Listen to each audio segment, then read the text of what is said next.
เพราะว่าไอ้โรงพยาบาลครั้งแรกแต่เราไม่ได้เอ่ยชื่อเขานะฮะเขาก็ไม่ได้ให้ความหวังเรา100%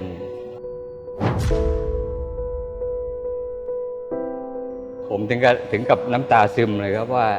ต่อไปคงจะวิ่งเหมือนเดิมไม่ได้ปั่นจักรยานเหมือนเดิมไม่ได้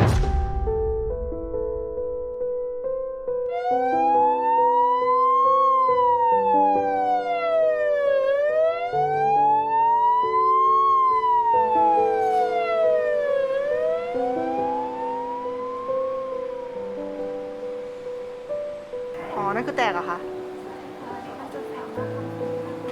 การรักษาของผมโดยสรุปนะครับผมที่เป็นกระดูกสะโพกขวาหักนะครับการรักษาเป็นการผ่าตัดเปลี่ยนหัวสะโพกเทียมนะครับ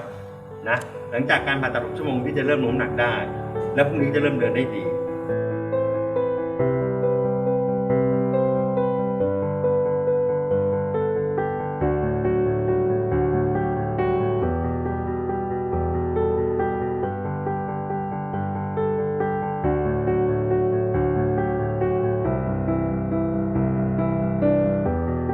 ก็ไปปั่นจักรยานที่ก็เรียกว่าสกายเลนนะฮะสนามปั่นสกายเลนซึ่งปกติก็ไปปั่นเป็นประจำนะครับก็ปั่นไปเรื่อยจนถึงกิโลเมตรที่ประมาณที่ 6มันก็มีทางโค้งซึ่งเราจะมองไม่เห็นรถที่ข้างหน้าเลยเวลาเราเข้าโค้งนะฮะแต่บังเอิญวันนั้นก็จักรยานมันเริ่มมีเสียงอะไรไม่รู้ผมก็เลยก้มลงดูนิดนึงพอเงยขึ้นมานิดเดียวเท่านั้นแหละมีจักรยานจอดเลนที่เราปั่นซึ่งผิดกฎนะครับปกติเขาจะไม่ให้จักรยานจอดอย่างนั้นต้องออกนอกเลนไปเลยเราก็เลยเฉี่ยวเขาแต่เราพยายามจะหักหลบเราก็เลยล้มเต็มที่เลยโดยเฉพาะตรงสะโพกเนี่ยแล้วก็กิ้งไป3 ตลบผมก็สงสัยกระดูกหักแน่ๆโอ้ปวดร้าวมากครับไม่เคยเป็นเลยในชีวิตเพราะเราไม่เคยประสบอุบัติเหตุอะไรเลยมันปวดจนแบบขยับนิดเดียวก็ไม่ได้มันปวดมากคนพยายามจะมาพยุงเราก็บอกไม่ได้พยุงไม่ได้จริงจนต้องรอรถอุบัติเหตุมาเอาเปลเอาอะไรมานะฮะแล้วก็เรียกรถฉุกเฉินมาเอาไปปฐมพยาบาลเบื้องต้นแล้วก็ส่งโรงพยาบาลหนึ่งซึ่งเขามีคอนแทคกับทางสนามแล้วก็ไปเอ็กซเรย์อะไรที่นั่นนะครับแล้วก็ให้ทางเวชธานีไปรับซึ่งก็ใช้เวลาได้อย่างรวดเร็วนะฮะเป็นโรงพยาบาลที่คุ้นเคยด้วยนะฮะแล้วครอบครัวเราก็รักษากันที่นี่มาตั้งแต่คลอดลูกก็3 คนที่นี่นะแล้วการบริการอะไรทุกอย่างก็ดีคุณหมอแกให้กำลังใจด้วยอันดับแรกนะคือทุกอย่างเป็นศูนย์แกบอกติดเชื้อก็เป็นศูนย์อะไรอาการอะไรก็เป็นศูนย์หมดสำหรับแกรักษาที่มั่นใจได้เลยก็ให้ความมั่นใจดีมากแล้วก็แนะนำว่าควรจะต้องใช้วิธีนี้ถึงจะหายขาดถึงจะกลับมาออกกำลังกายอย่างที่เราชอบนะฮะปั่นจักรยานหรือวิ่งหรืออะไรเนี่ยเพราะว่า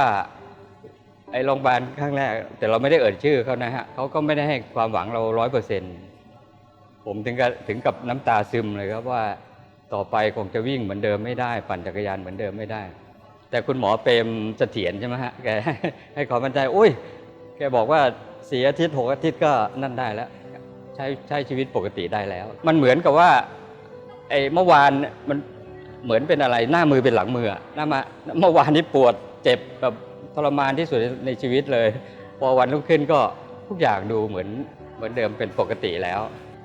เนี่ยที่คุณหมอแค่ให้สัญญาว่าภายใน6 ชั่วโมงหลังผ่าตัด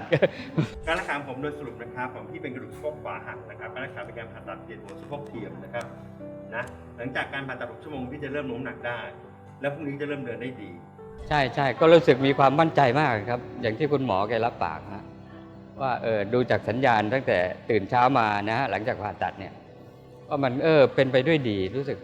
ผมยังชมกับคุณหมอเลยบอกว่าผมหลุดคำพูดว่า Amazing คุณหมอแกชอบใจใหญ่แล้วโอ้ในแต่ละกายภาพแต่ละแบบผมมั่นใจมากเลยเพราะว่ารู้สึกว่าเราสามารถทำได้ในท่าเดินอะไรต่างก็คิดว่าในชีวิตประจำวันเราก็คงไม่ยากเย็นอะไรที่จะใช้ชีวิตได้เหมือนเดิม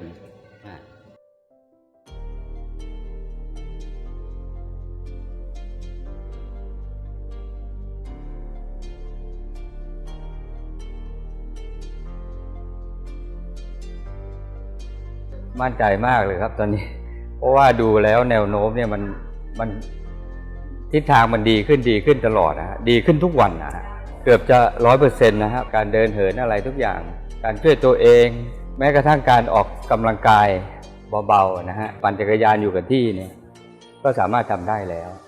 ก็ยังทึ่งอยู่เลยฮะว่าว่าสิ่งต่างๆที่คุณหมอรับปากเนี่ยมันเป็นไปได้หมดนะมันเป็นจริงหมดครับคือการได้รับการผ่าตัดอย่างรวดเร็วเนี่ยภายใน24 ชั่วโมงนะครับคุณหมอแกก็ผมว่าความสามารถของแกด้วยนะฮะประกอบกับเครื่องไม้เครื่องมือทุกอย่างความพร้อมของโรงพยาบาลบุคลากรนะฮะทุกอย่างคำว่า King of Bone ใช่ไหมฮะ King of Bone ของโรงพยาบาลเนี่ยมันไม่ได้เกินเลยนะฮะเพราะว่านี่คือ King of Bone จริงๆความสามารถในการผ่าตัดนะฮะทำให้คนไข้ฟื้นตัวเร็วแล้วก็มีการกายภาพที่ดีนะฮะเหมาะสมที่มีความเหมาะสมกับคนป่วยในเคสแบบนี้นะฮะรวมๆแล้วก็ทำให้เราฟื้นตัวได้เร็วครับ